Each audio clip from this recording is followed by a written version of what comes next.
45 years, the United States Supreme Court has recognized the college's freedom to decide how to build diverse student bodies and to meet their responsibility of opening doors of opportunity for every single American.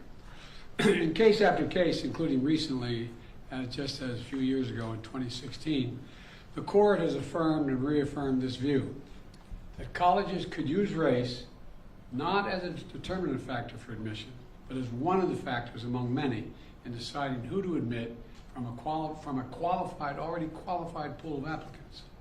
Today, the court once again walked away from decades of precedent and as the dissent has made clear.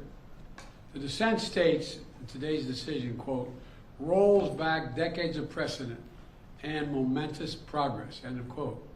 I agree with that statement from the dissent. The court has effectively ended affirmative action in college admissions, and I strongly disagree with the court's decision. Because affirmative action is so misunderstood, I want to be clear, make sure everybody's clear about what the law has been and what it has not been until today. Many people wrongly believe that affirmative action allows unqualified students to be admitted ahead of qualified students. This is not how college admissions work. Rather, colleges set out standards for admission, and every student has to meet those standards. Then and only then, after first meeting the qualifications required by the school, do colleges look at other factors in addition to their grades, such as race. The way it works in practice is this. Colleges first establish a qualified pool of candidates based on meeting a certain grade, test scores, and other criteria. Then and only then, it is from this pool of applicants, all of whom have already met the school standards, that the class is chosen after weighing a wide range of factors, among them being race. You know, I've always believed that one of the greatest strengths of America, and you're tired of hearing me say it, is our diversity. But I believe that. If you have any doubt about this, just look at the United States military. The finest fighting force in the history of the world. It's been a model of diversity. And it has not only made our nation better, stronger, but safer. I believe the same is true for our schools. I've always believed that the promise of America is big enough for everyone to succeed, and that every generation of Americans, we have benefited by opening the doors of opportunity just a little bit wider to include those who have been left behind. I believe our colleges are stronger when they are racially diverse. Our nation is stronger because we are tapping into the full range of talent in this nation. I also believe that while talent, creativity, and hard work are everywhere across this country, not equal opportunity. It is not everywhere across this country. We cannot let this decision be the last word. I want to emphasize, we cannot let this decision be the last word. While the court can render a decision, it cannot change what America stands for. America is an idea unique in the world, an idea of hope and opportunity, of possibilities, of giving everyone a fair shot, of leaving no one behind.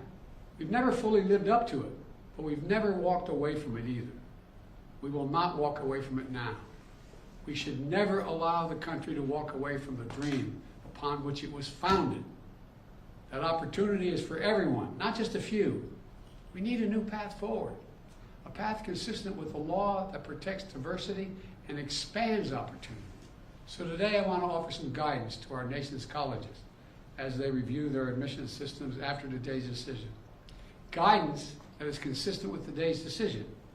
They should not abandon, let me say this again, they should not abandon their commitment to ensure student bodies of diverse backgrounds and experience that reflect all of America.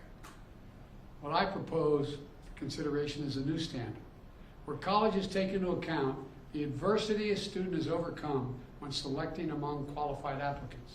Let's be clear, under this new standard, just as was true under the earlier standard, students first have to be qualified applicants. They need the GPA and test scores to meet the school's standards. Once that test is met, then adversity should be considered, including students' lack of financial means, because we know too few students of low-income families, whether in big cities or rural communities, are getting an opportunity to go to college. When a poor kid, maybe the first in their family to go to college, gets the same grades and test scores as a wealthy kid, his whole family's gone to the most elite colleges in the country, and whose path has been a lot easier. Well, the kid who faced tougher challenges has demonstrated more grit, more determination, and that should be a factor that colleges should take into account in admissions, and many still do. It also means examining where the student grew up and went to high school. It means understanding the particular hardships that each individual student has faced in life, including racial discrimination that individuals have faced in their own lives. The court says, quote, "Nothing in this opinion should be construed as prohibiting universities from considering an application's discussion of how race has affected his or her life, but be it through discrimination or inspiration or otherwise," end of quote. Because the truth is, we all know it, discrimination still exists in America. Discrimination still exists in America. Discrimination still exists in America. Today's decision does not change that. It's a simple fact. If a student had to overcome adversity on their path to education, college should recognize and value that. Our nation's colleges and universities should be engines of expanding opportunity through upward mobility. But today, too often, that's not the case.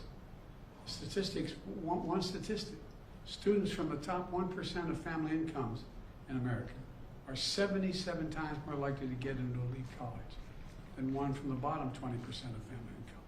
77% greater opportunity. Today, for too many schools, the only people who benefit from the system are the wealthy and the well-connected. The odds have been stacked against working people for much too long. We need a higher education system that works for everyone, from Appalachia to Atlanta and to far beyond. We can and must do better, and we will.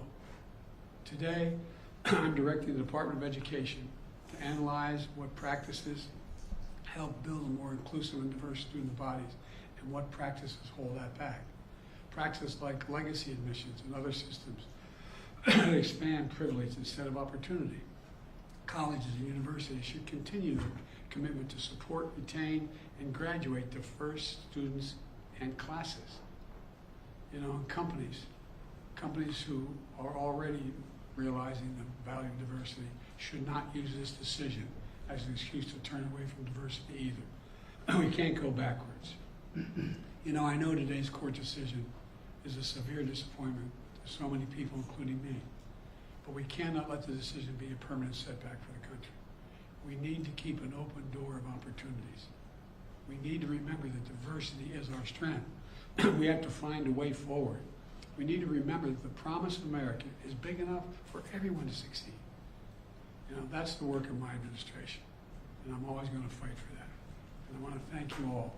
And I know you've been told I have a helicopter out there waiting to go up to do an interview in New York. I'll be talking more about this live interview. But thank you very much, and we're going to have plenty of time to talk about this. But we're not going to let this break us. President Biden, the Congressional Black Caucus said the Supreme Court has thrown into question its own legitimacy. Is this a rogue court? This is not a normal court. Should there be term limits for the justices, sir? Okay, thank you for everyone for your patience. All indoors for the departure right now.